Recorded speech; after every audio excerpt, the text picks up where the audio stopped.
Birth and family background. Osama bin Laden was born on March 10, 1957, in Riyadh, Saudi Arabia, into one of the wealthiest and most influential families in the kingdom. His full name was Osama bin Muhammad bin Awad bin Laden. He was the 17th of 52 children born to Mohammed bin Laden, a Yemeni-born construction tycoon who founded the Saudi Bin Laden Group, a company that would become synonymous with massive infrastructure projects in the Middle East. Mohammed bin Laden was not a Saudi by birth, but he rose from humble origins to become the chief builder for the Saudi royal family, entrusted with renovations of the holy sites of Mecca and Medina. His loyalty to the monarchy earned him powerful connections and immense wealth. Despite polygamy being customary, he was known to have married over 22 times, with many short-lived unions. Osama's mother, Alia Ghanem, was from Syria, making her ethnically and culturally different from Muhammad's other wives. She was reportedly quiet, educated, and came from a middle-class Alawite background in Latakia. She was Muhammad's 10th wife and later remarried after their divorce. Osama was raised primarily by his mother and her new husband, but always carried the weight of the bin Laden name, giving him automatic status and recognition. Education and personality. As a child, Osama was said to be shy, quiet, and deeply religious. Accounts from classmates describe him as polite and soft-spoken, though distant. He was never particularly outstanding academically, but was known for his discipline and commitment to Islamic practices. He attended elite private schools in Jeddah, where he was exposed to both modern and religious education. In the 1970s, Osama enrolled at King Abdulaziz University, where he reportedly studied economics and public administration, though some reports suggest he never completed his degree. The university was a hotbed of Islamic activism and conservative thought. It was here that he became heavily influenced by radical Islamist ideologies, particularly those of Sayyid Qutb, an Egyptian intellectual whose works decried the moral decay of the West and called for a return to strict Islamic law, Sharia. Qutb's writings described secularism, democracy, and capitalism as corrupting forces. Osama, drawn to this worldview, began to internalize the idea that the Islamic world was under attack, both culturally and politically, from the West and from within by secular Muslim leaders. Influence of Wahhabism and political Islam. Saudi Arabia's state religion, Wahhabism, a puritanical and ultra-conservative branch of Sunni Islam, played a significant role in shaping Osama's worldview. He was raised to believe in a literal interpretation of the Quran, and Wahhabi doctrine emphasized the binary view of good versus evil, Muslim versus infidel, believer versus apostate. During his youth, Saudi society was becoming increasingly conservative. The 1973 oil boom had brought enormous wealth to the kingdom, but also concerns about Western influence, seen in the influx of foreign workers, modern media, and new lifestyles. To many religious youth, this created a spiritual crisis. Osama grew increasingly uncomfortable with Saudi Arabia's modernization and its dependence on the United States. He started attending Islamic study groups, some of which were influenced by the Muslim Brotherhood and more militant strands of Islamism. This shift toward political Islam, the belief that Islam is not just a faith but a comprehensive political system, was the foundation of bin Laden's transformation. By the late 1970s, Osama bin Laden was a young man in transition. Born into vast wealth and privilege, he was no longer just the soft-spoken son of a construction mogul. Beneath his quiet exterior, a storm of ideological transformation was taking place. For a young man already immersed in religious study and gripped by the idea of Islamic revival, the events of 1979 would serve not just as inspiration, but as a spiritual and political awakening. The first major event of that year took place in February. Across the Persian Gulf, Iran was in chaos. For years, the Shah of Iran had ruled with an iron fist, modernizing the country through Western partnerships and aggressive secular reforms. His regime was seen by many devout Muslims as morally corrupt, deeply authoritarian, and entirely too dependent on the United States. Osama bin Laden watched as hundreds of thousands of Iranians, ordinary people, religious scholars, students, poured into the streets in protest. And then, as the regime crumbled, he saw something astonishing. the Shah fled. In his place, a bearded cleric in exile, Ayatollah Ruhollah Khomeini, returned to Tehran and took power. The world had just witnessed the birth of the first modern theocracy, an Islamic state governed not by secular law, but by religious leadership rooted in Shiite doctrine. Although Osama was a devout Sunni and deeply influenced by Wahhabi beliefs, which viewed Shi'ism with suspicion and hostility, the Iranian Revolution thrilled him. What mattered to him wasn't Khomeini's sect. It was the fact that an Islamic movement had risen up, overthrown a Western-aligned regime, and replaced it with rule by divine law. It shattered the narrative that Islamic governance was a relic of the past. It proved to bin Laden that Islam was not just a personal faith, it was a political force. He saw in that revolution the power of religious unity, the potential of mass mobilization, and the effectiveness of uncompromising religious ideology. This wasn't just a regional shift. In Osama's eyes, it was a spiritual victory. Islam could rise again. But while the Iranian Revolution stirred ideological hope, the next event of that fateful year was far more jarring and much closer to home. In the early hours of November 20th, 1979, the Islamic world was shaken by an unprecedented act. Armed insurgents stormed the Grand Mosque in Mecca, the holiest site in all of Islam. Thousands of worshippers, who had come to pray on the first day of the new Islamic year, were taken hostage. The leader of the insurrection was Juhayman al-Otaibai, a radical Saudi militant who denounced the ruling Saudi monarchy as corrupt, westernized, and unworthy of guardianship over Islam's holiest places. He claimed that the Mahdi, the prophesied Islamic redeemer, had returned, and that Saudi Arabia needed to be purified. For 2 weeks, gunmen held the Grand Mosque, using catacombs and sniper nests to fend off the Saudi military. The kingdom was humiliated. The world watched in disbelief. Saudi leaders, unable to take back the mosque, made a desperate and controversial decision. They secretly requested help from France. French special forces, after reportedly converting to Islam for the mission, a requirement to enter the holy site, joined in a brutal assault that eventually recaptured the mosque. Hundreds died. To Osama bin Laden, this was a moment of both horror and clarity. He did not support the siege, he did not accept the attackers' methods, but the event itself proved something more important to him. It demonstrated that even the most sacred institutions in Islam were under threat, and more disturbingly, that the Saudi monarchy, the self-proclaimed defenders of Islam, had compromised their own religious legitimacy. They had allowed infidels into the holy sanctuary. They had failed to defend the house of God with their own hands. In Osama's eyes, this was a betrayal. The Grand Mosque seizure radicalized many in Saudi Arabia, and bin Laden was no exception. He grew increasingly disgusted with the kingdom's alliance with Western powers and its perceived failure to live by the Islamic values it claimed to uphold. But the final and most life-altering event of 1979 came in December, when the Soviet Union invaded Afghanistan. To most of the world, it was a Cold War maneuver, an effort by the USSR to shore up a faltering communist regime in Kabul. But to Osama bin Laden, it was something far more sinister.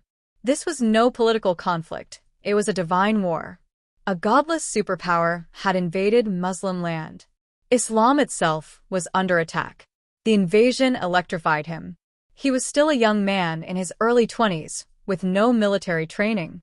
But he had inherited a massive fortune from his late father, and he had the ideological clarity he had been searching for. He quickly began funding the Afghan resistance, using his resources to support the Mujahideen, Afghan warriors fighting for their homeland and their faith. He believed deeply that it was the duty of every Muslim to defend Islam when it was under siege. And now, there was a clear enemy. He could see the face of godlessness in the Soviet tanks rolling through the mountains of Afghanistan. This was the moment Osama bin Laden transformed. No longer was he just reading about Islamic history or dreaming about revolution. He was now an active participant in a divine struggle. The invasion of Afghanistan gave him purpose, direction, and a place to channel his faith and fury. It was the first true step on the road to jihad. By the time 1979 came to a close, Osama bin Laden was no longer a student, no longer just a son of privilege. He was a man changed by history. The Islamic world had been shaken to its core that year, and so had he. The revolution in Iran showed him that Islamic power could be reclaimed. The Grand Mosque seizure showed him that the protectors of Islam were corrupt and weak. And the war in Afghanistan showed him that true believers must fight for their faith. He began to see his life not as a private journey, but as a part of a cosmic battle. His path was set. What came next would shape not just Osama bin Laden's destiny, but the future of the world. Chapter 2. Into the Jihad, Osama's Journey to Afghanistan, 1979 to 1989. When the Soviet Union invaded Afghanistan in December 1979, Osama bin Laden saw the event not just as a political crisis, but as a divine call to arms. To him, it wasn't just a superpower occupying a neighboring land. It was a godless empire invading Muslim soil. It was the ultimate manifestation of everything he believed was wrong with the modern world: secularism, communism, Western hegemony, and the moral decay that he associated with both capitalism and atheism. The Afghan jihad became, in his eyes, a sacred obligation. And for the first time in his life, he was no longer just an observer of history. He was about to become a maker of it. In 1980, still in his early 20s, Osama left the comfort of Saudi Arabia and traveled to Pakistan, and eventually to the Afghan borderlands. He brought with him not only personal conviction but also considerable wealth, inherited from his family's construction empire.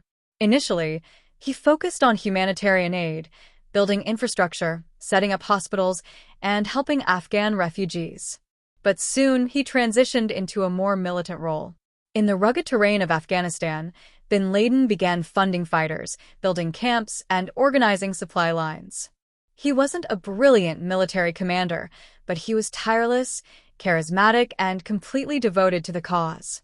He gained the respect of other Arab fighters, known as the Afghan Arabs, and he earned a reputation as someone who led from the front. He personally joined battles, carried weapons, and lived in the same harsh conditions as the men he supported. Throughout the 1980s, Afghanistan became the epicenter of a growing pan-Islamic movement. Fighters came from across the Arab world: Algeria, Egypt, Yemen, Jordan, and bin Laden saw in them the seeds of a new kind of Islamic brotherhood. These weren't just Afghan nationalists fighting for their homeland.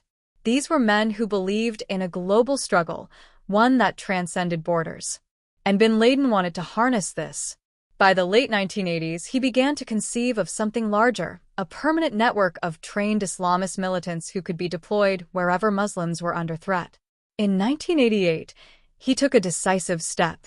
He founded al-Qaeda, which means the base. It was envisioned as a vanguard of committed fighters, united by ideology and prepared for endless war in defense of Islam. When the Soviet Union withdrew from Afghanistan in 1989, the Mujahideen declared victory. But for Osama bin Laden, the war had only just begun. Chapter 3. The Birth of al-Qaeda and Global Jihad, 1989 to 1996. With the Soviet threat gone, the world celebrated. But Osama bin Laden was already thinking ahead. He saw the victory in Afghanistan not merely as a regional triumph, but as proof that a determined Islamic army, even without formal state backing, could defeat a superpower. He believed it was the beginning of a global uprising, and al-Qaeda would lead it. He returned to Saudi Arabia, but he didn't find the welcome he expected. He tried to offer his services to the Saudi government during the Gulf War in 1990, proposing that his Mujahideen defend the kingdom from Saddam Hussein's forces. But the Saudis rejected his offer. Instead, they invited U.S. troops to station themselves on Saudi soil, a decision that enraged bin Laden to his core. To him, this was a betrayal of Islam. The land of the two holy mosques, Mecca and Medina, was now home to foreign soldiers, including non-Muslims. He saw it as a desecration, a humiliation, and a sign of the Saudi regime's submission to Western powers. When he publicly criticized the royal family, he was silenced. His passport was revoked.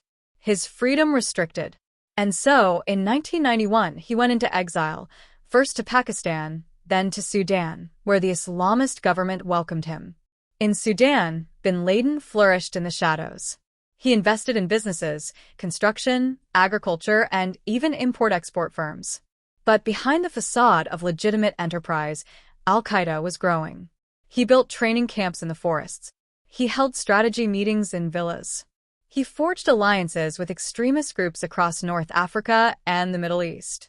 It was during this time that al-Qaeda began testing its reach with small-scale attacks. But it wasn't just about bombs or bullets. Bin Laden was now developing a narrative, a worldview that justified violence as divine duty. He argued that Islam was under siege, not just by overt enemies like Israel or the United States, but by corrupt regimes within the Muslim world. He saw leaders in Egypt, Jordan, Saudi Arabia, and elsewhere as puppets of Western imperialism.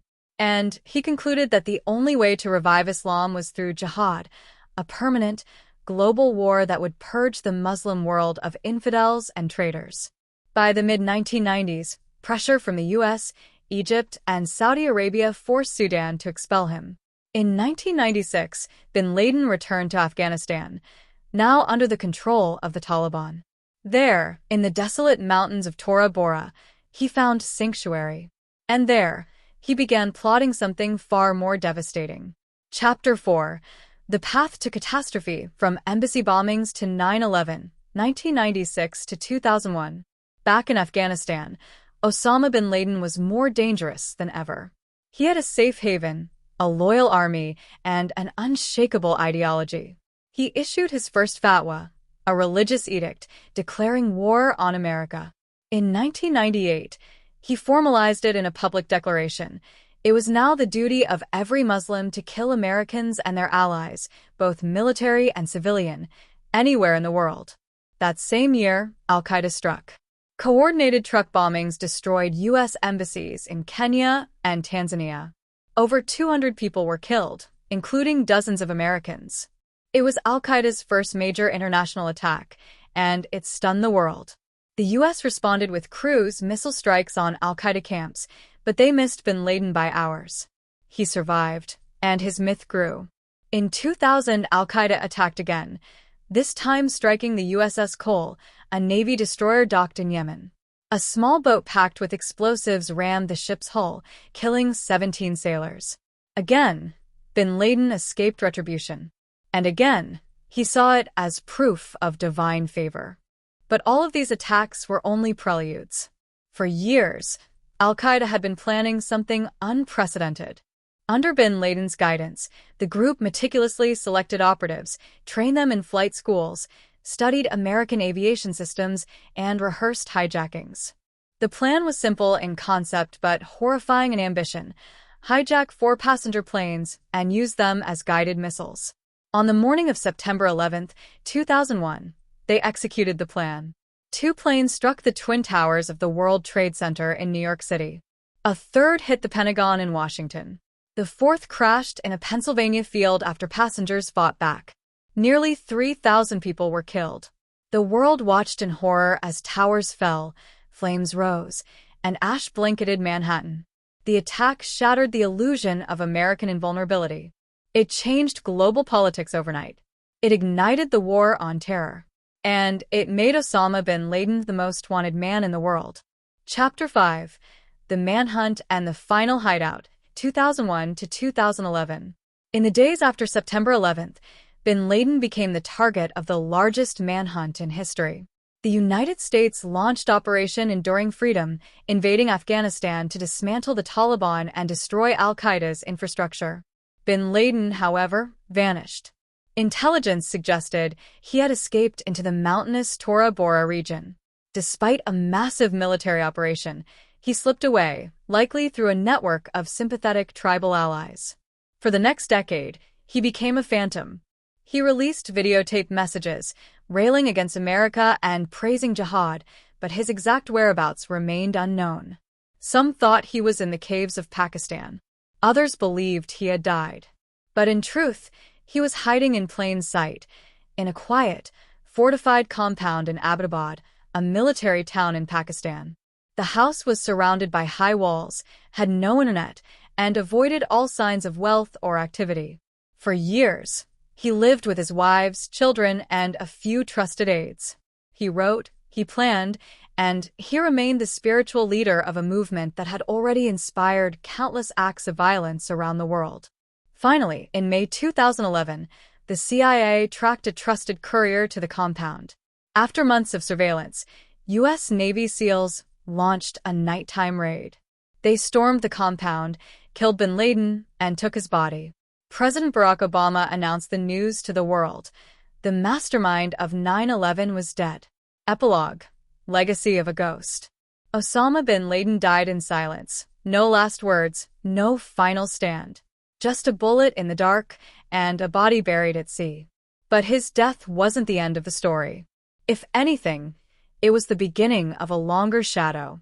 He didn't just mastermind terror attacks, he rewrote the rules of modern conflict. Before him, terrorism was regional. After him, it was global. He made fear borderless. He turned airliners into weapons, faith into warfare, and martyrdom into strategy.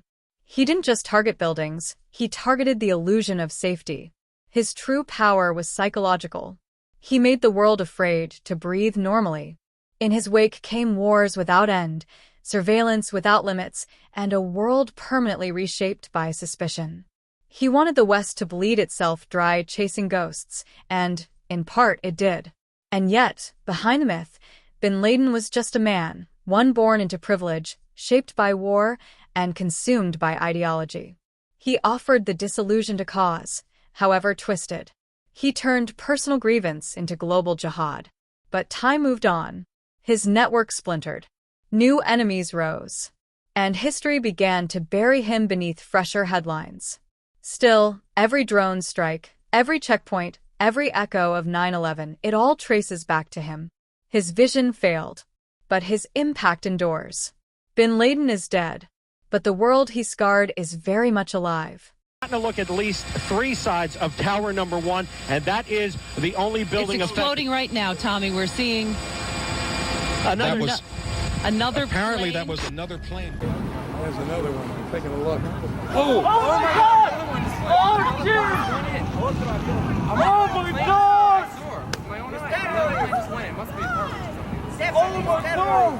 Another plane just went in. Another tower.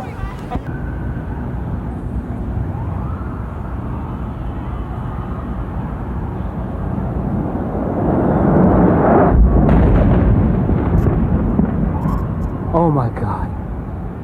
Oh my God. Oh my God. What's this other jet doing? What's this other jet doing? Holy fuck! Oh my God! Oh my God! Jesus fucking Christ! Chris, are you... Don't touch it. Oh my God! There are people killed there, people trapped. Whatever fell down also is... You ever been down there in the morning? The debris could kill. It's an international tourist place. Lots of people. There's not a plane coming down. Holy You see? shit! What the fuck is wrong with that? Boom! Oh man! What the fuck's going on? Wow. Oh shit! Wow. Do you see this aircraft? I've got it all. Yo, what the fuck? Yo, that's terrorist shit, bro. That is it. This is terrorists.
Holy shit! Motherfucking planes doing. Holy shit! got that? Holy shit, I'm sitting here walking, you know. Holy shit! That was the other building? That was the other fucking building!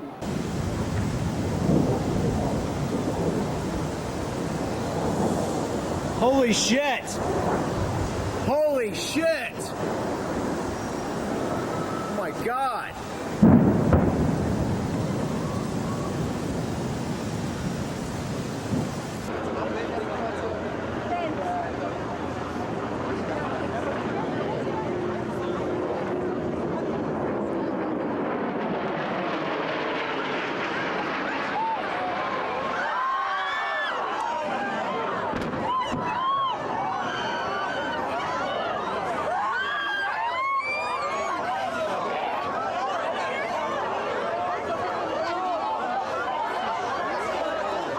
No doubt a lot of activity on the ground right now.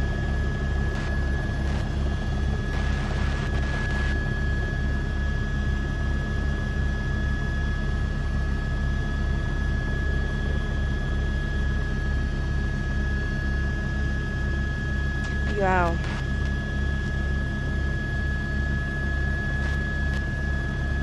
That apparently does look like it is in the other building at this point.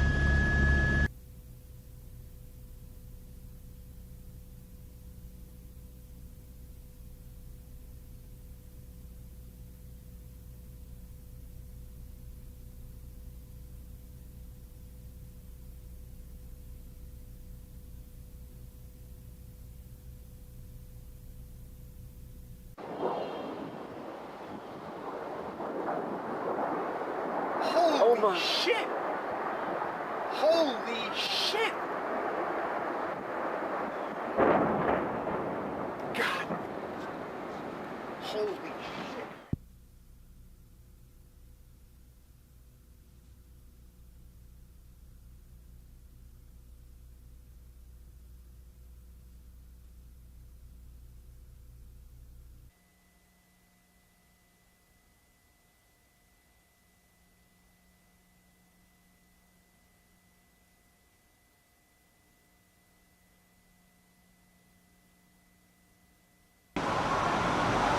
Já to mám na kameře.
Regardless, it's gonna be so dangerous at that base. Obviously. Wait. Oh my god! Oh my god! Oh my god! What? Oh my god! It's terrorist activity! What do we do?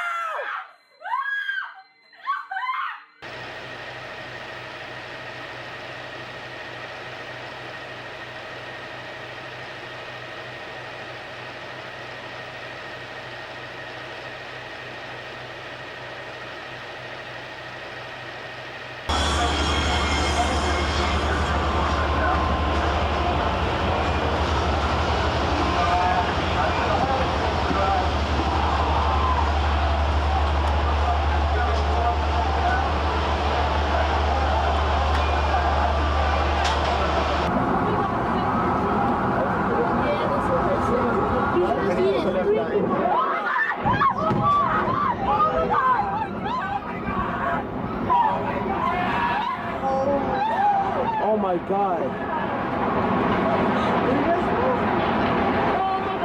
Oh my God.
Holy shit, Martin.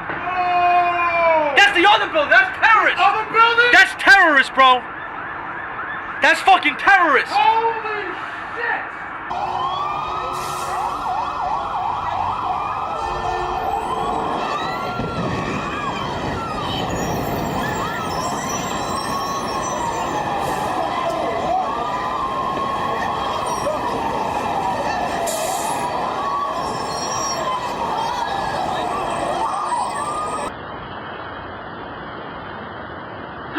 Whoa, shit. Oh my God.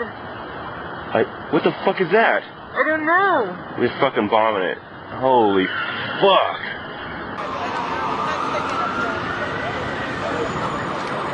Fight it with helicopters. Oh my God. Oh my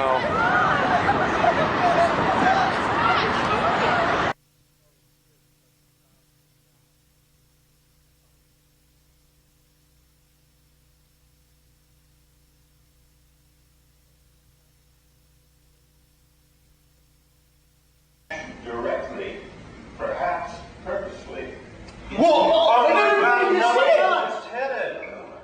Holy cow! Another plane just hit! What? Another plane just hit!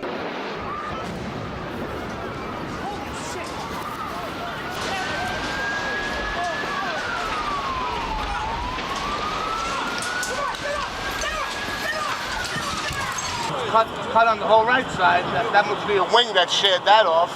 Yeah, you could see it. You can see from the cut. It just tipped it up.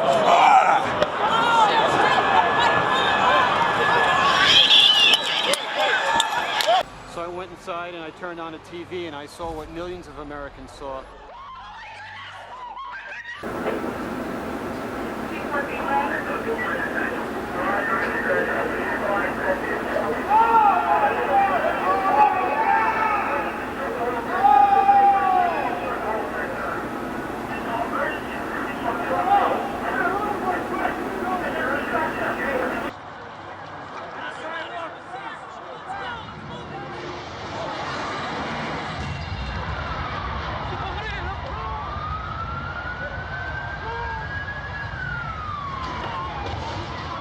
Jim Friedel in Hoboken said it appeared to bank sharply and smash directly, perhaps purposefully, into, oh my goodness. Oh God. There's another one.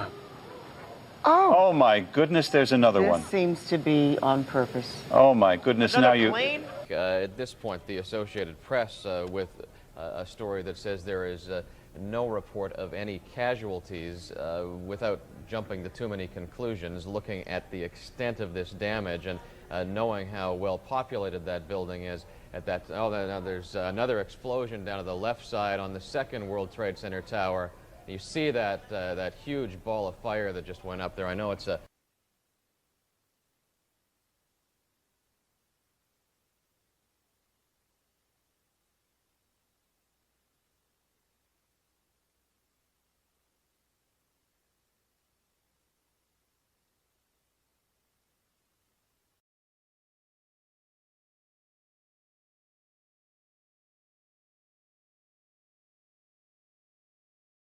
And as you noted, Jim, this has been a target before. Back on February 26, 1993, a terrorist act at the World Trade Center killed 6 and injured more than 1,000 others. Do you know whether or not the FBI had received any warning?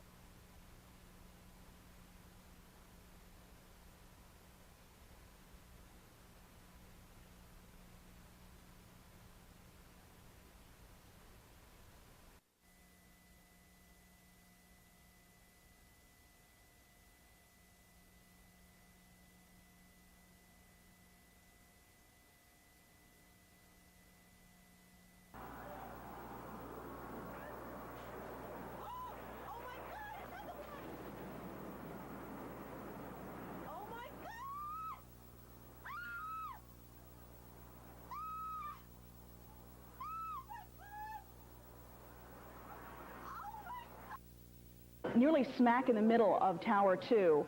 Now this is amateur video that you're looking at. It seems as though this is actually not even on the ground. This person may have been elevated somewhat. There's yet another angle. The plane coming out the other side of Tower 2. And this one, of course, hitting much lower than the first attack on Tower 1. And the third piece of video that we have .